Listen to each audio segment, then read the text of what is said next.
Doug, thanks for the time. Good to see you this morning. Hey, Carl. Thanks for having me on. How do you tell viewers to think about the market when you got obviously rates and supply on the one hand, and yet the view that we're structurally underhoused on the other? Well, it's interesting. If you think about the housing sector, it was really the tip of the spectrum for inflation.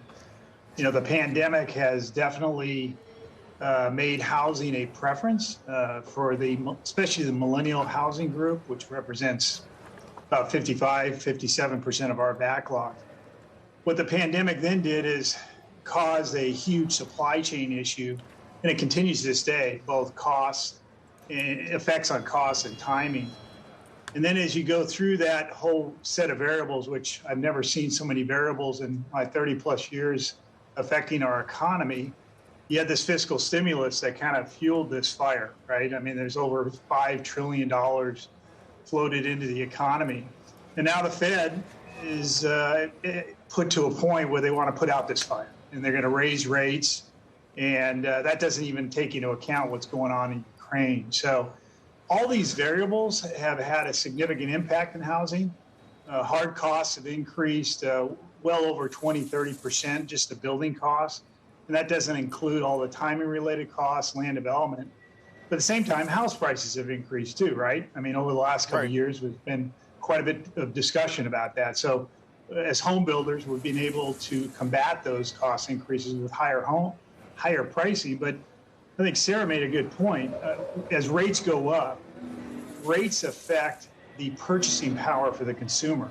And that's what the Fed is going to try to affect over the next several quarters, the next year or so.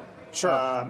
And with those rate increases, that you should see hopefully a soft landing, but God only knows.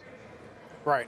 When you think about the things that are getting better, by that I mean at the margin, is it labor maybe as participation rises, or you got lumber 30% off the highs, or are those not significant relative to the challenges right now? Oh, Carl, I call it whack-a-mole. There's really no let up in the challenges to this day. I will tell you, though, what's interesting is the demand side of the equation.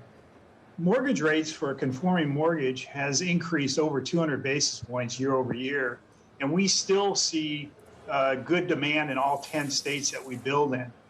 The reason we see good demand is there's no supply. There's no resale market out there for the consumer, and interest rates are definitely a driver of how much you can acquire, but income levels are much higher, and there's plenty of millennials and plenty of other consumers that are needs-based, so we're continuing to see that demand.